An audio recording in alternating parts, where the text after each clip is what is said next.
तो जो ये जो हमारा जो ग्राफ है, ये जैसे ही ये जीरो को टेंड्स करता है, ये ऐसे इन्फिनिटी को टेंड्स कर जाएगा ऊपर की तरफ। ओके, तो हमारे पास ये एग्जिस्ट नहीं करेगा।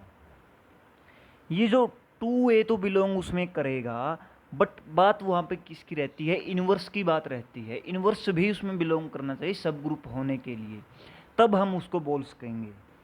इसमें देखिए ये पॉइंट जब जीरो हो जाता है हमारे पास, मतलब x की वैल्यू हमारे पास √2/3 ऐसी आ जाएगी, तो ये इन्फिनिटी को टेंड करेगा। वहाँ पे इसमें दिक्कत आएगी, बाकी कहीं भी इसमें कोई प्रॉब्लम नहीं है।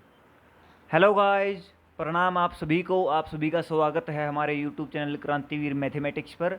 जैसा कि आप स्क्रीन पर देख रहे हैं, इस वीडियो में हम डिस्कस करेंगे क्वेश्चन नंबर 31, 32 एंड 33, जो कि MSQ टाइप क्वेश्चन है IIT JAM 2023 के, और 2 मार्क्स ऑफ ईच ऐसे ये क्वेश्चन है। तो देखिए, हम क्वेश्चन नंबर 31 को डिस्कस करते हैं कि for each t belong to open interval 0, 1 the surface PT in R3 is defined by, जो PT जो सरफेस है वो ऐसे डिफाइन कर रखे इन्होंने कि XYZ x² + y² into Z is equal to 1, और रेंज इन्होंने दे दी कि t² less than equal to x² + y² less than equal to 1। Let AT belong to R be the surface area of PT, इन्होंने दे दिया PT का surface area दे दिया AT। अब AT के ऊपर इन्होंने बात कर रखी है। तो सबसे पहले देखिए, हमारे पास जो कोई भी सरफेस हमारे पास मान लीजिए है, जो मतलब z की फॉर्म में है फंक्शन की, z is equal to fxy।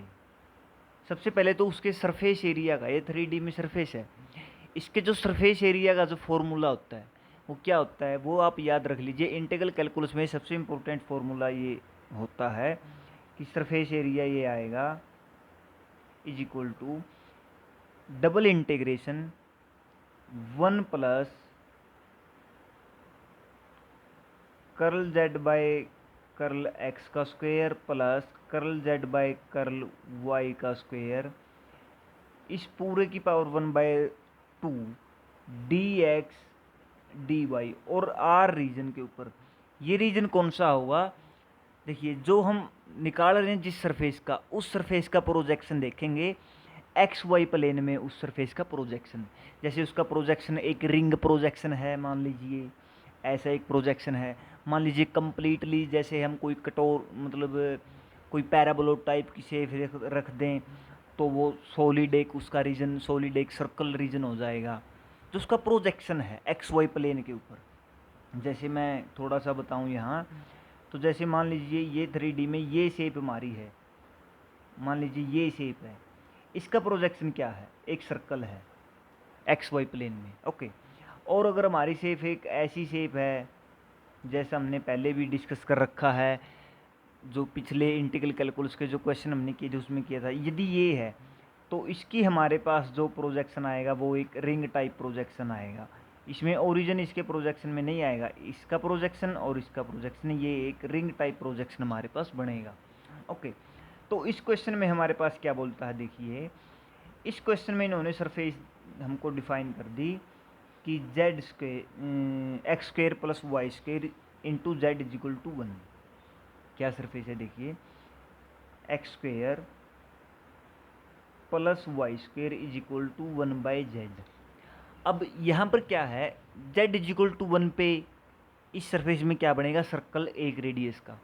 जैसे जैसे z की वैल्यू इंक्रीज होती जाएगी, जो रेडियस है सर्कल की वो कम होती जाएगी, और जैसे z डिक्रीज होता जाएगा वो ज़्यादा होती जाएगी, मतलब 1/x के ग्राफ के हिसाब से। अब हमको पता है कि 1/x का ग्राफ क्या होता है, 1/x इसका ग्राफ ऐसा होता है, ये नेगेटिव और पॉजिटिव। तो हमारे पास जो रेडियस है ना, तो ये मान लीजिए ये रेडियस का ग्राफ आ गया 1/z, मतलब इसकी रेडियस ऐसे इंक्रीज और डिक्रीज होती जाएगी, -1 या 1। ओके, अब यहाँ पे इन्होंने हमारे पास रेंज दे रखी है x² + y² की t² से 1। अब t² है तो मतलब या 0 या पॉजिटिव, तो हमारे पास सिर्फ ऊपर का हिस्सा, इस मतलब ऊपर पॉजिटिव वाई एक्सिस की बात हम करेंगे, न कि नेगेटिव वाई एक्सिस, नीचे वाले हिस्से की बात हम नहीं करेंगे। तो देखिए मैं रफली इसकी सरफेस बनाने की कोशिश करता हूँ, वो कैसा बनता है। देखिए हमारे पास देखिए हमारे पास इक्वेशन है X square,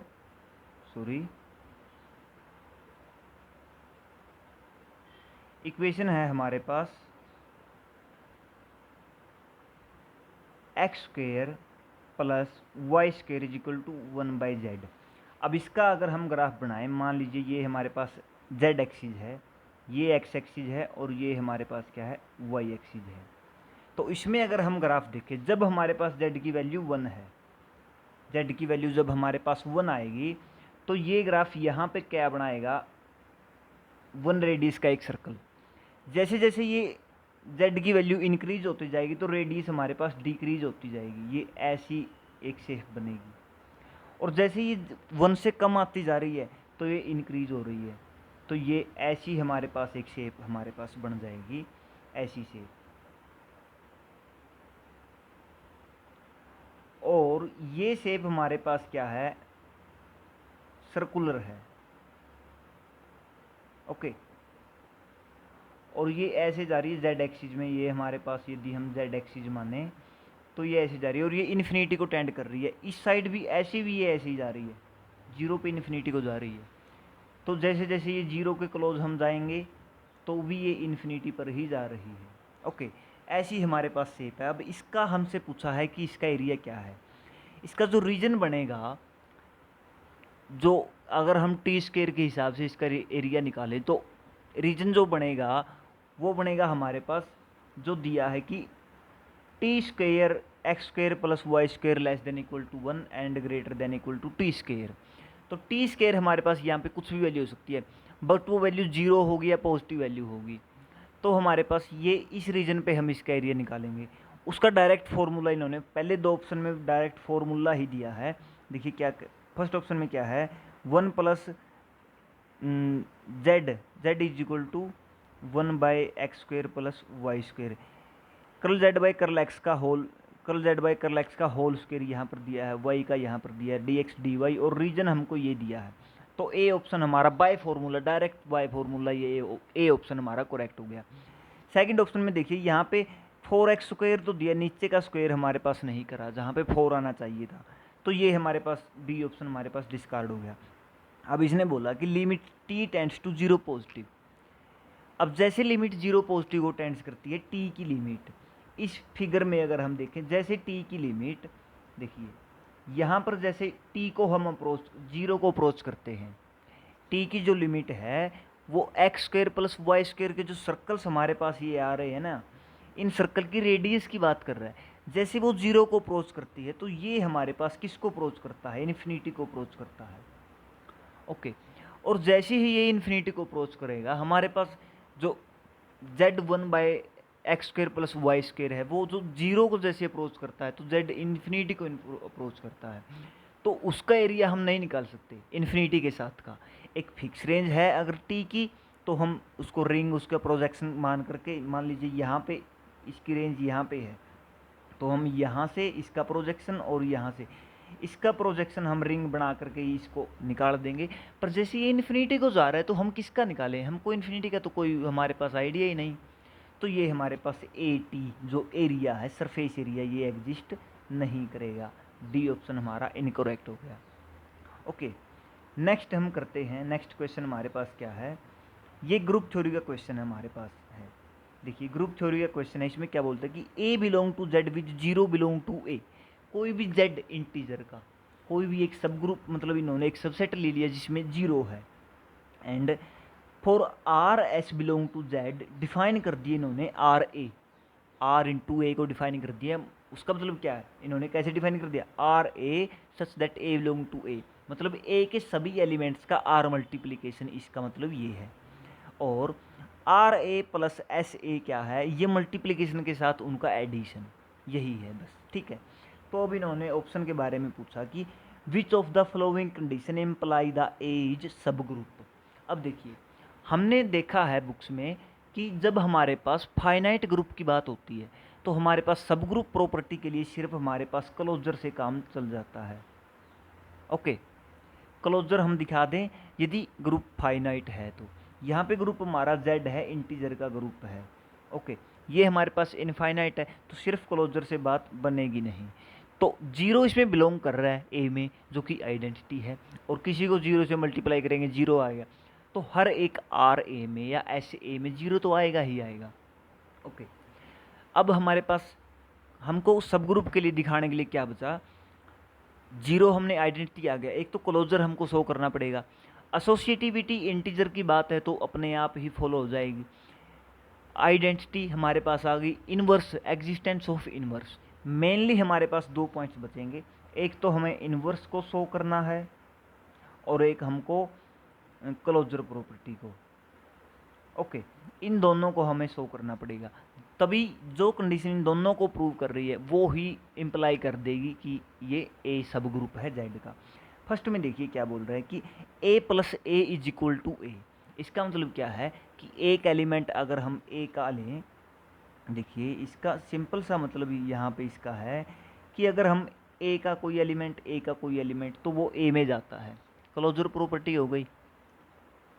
similarly second option में ए प्लस टू ए, पहले वाले कंडीशंस को एक मिनट के लिए हम छोड़ते हैं, सेकंड वाली कंडीशन सभी में देखते हैं। ए प्लस टू ए मतलब ए का कोई एलिमेंट और टू ए का कोई एलिमेंट। अब ए का कोई एलिमेंट है और टू ए का एलिमेंट है, तो A plus two A is equal to A, वो भी उसमें जा रहा है, तो ये भी हमारे पास क्लोजर प्रॉपर्टी हो गई।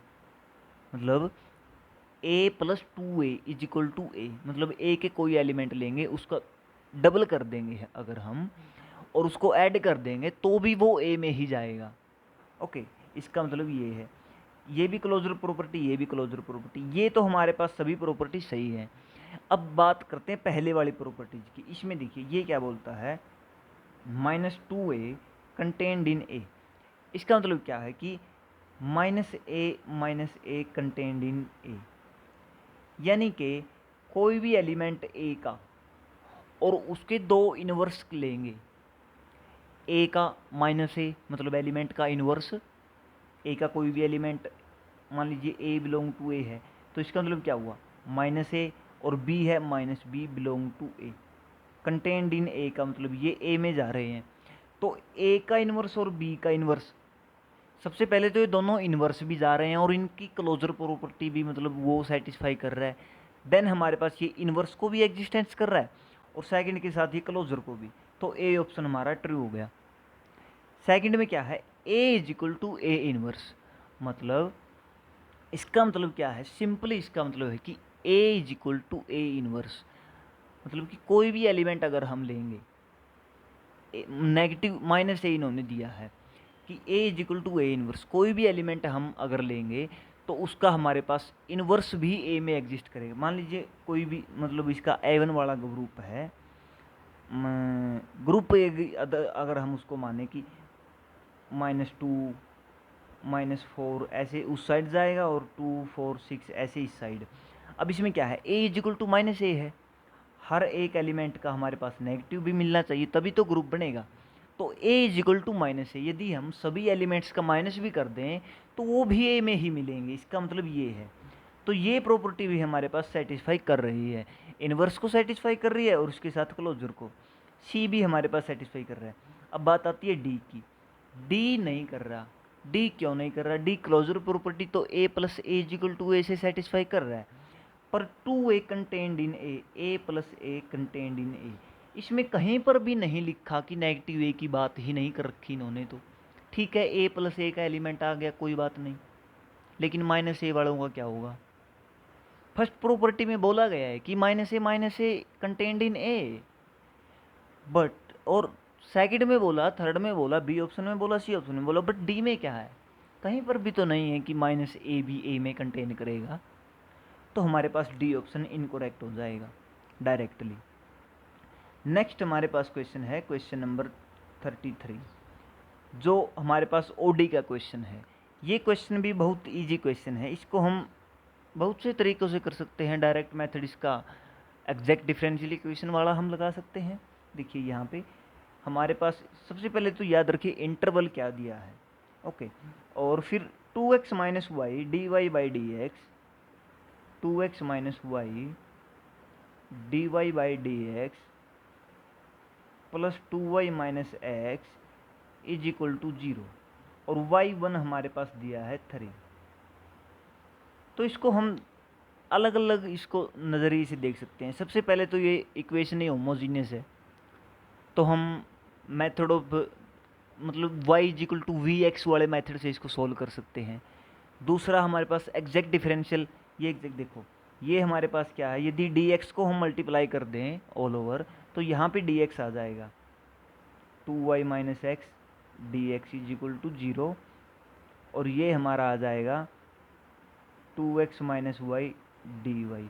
अब ये हमारा m है, ये हमारा n है। Curl m by curl y 2, curl n by curl x 2। Then हमारे पास ये सिंपली डायरेक्टली हम जो चेक करते हैं कंडीशन से, curl m by curl y is equal to curl n by curl x। Then हमारे पास ये 2 इज इक्वल टू 2 हो रहा है, तो एग्जैक्ट डिफरेंशियल इक्वेशन है, उससे हम इसका डायरेक्टली सॉल्यूशन निकाल सकते हैं। वो सॉल्यूशन कैसे निकालते हैं उसका, integration m D x plus integration of term not containing x, terms not containing x, और इसका n में dy कर देते हैं इज इक्वल टू c। ये हमारे पास होता है। अब देखिए क्या m डी एक्स, m हमारे पास क्या है 2y माइनस एक्स है, 2y minus x d x, इसका integration plus n not containing x, n में देखिए x जो बिना x की टर्म है वो माइनस वाई है हमारे पास, माइनस वाई, तो ये हमारे पास हो जाएगा minus y d y is equal to C. ये हमारे पास आ गया। अब देखिए y square minus x square by 2 plus यहाँ पर भी हमारे पास माइनस वाई स्क्वेयर बाई 2, ये आएगा and is equal to C. ये हमारे पास आया। यहाँ से हम क्या कर सकते हैं, देखिए 2y स्क्वेयर, देखिए यहाँ पे हमने गलती कर दी है इंटीग्रेशन में। इसका इंटीग्रेशन क्या आएगा 2y(x) minus x square by 2 minus y square by 2, ये हमारे पास इंटीग्रेशन आया इज इक्वल टू सी। तो ये पूरा हमारे पास क्या आ गया y square plus x square minus 4xy is equal to C. इसको हम माइनस का ले लें या प्लस का, जो भी ले लें। और हमारे पास गिवन कंडीशन क्या है y1 इज इक्वल टू 3, ये हमारे पास गिवन कंडीशन है। तो इस कंडीशन से हम देखिए x को 1 पुट कर दो, y को 3, 9 plus 1 minus 12 is equal to C. तो हमारे पास c क्या आ गया -2 की वैल्यू पुट करेंगे यहाँ पे इस इक्वेशन में। तो हमारे पास क्या इक्वेशन आएगी y square plus x square minus 4xy is equal to -2। ये हमारे पास इक्वेशन आ गई।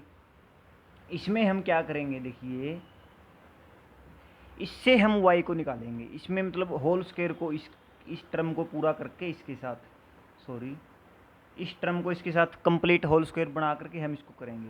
देखिए y square minus 4xy plus 4x square minus 4x square plus x plus 2 is equal to 0।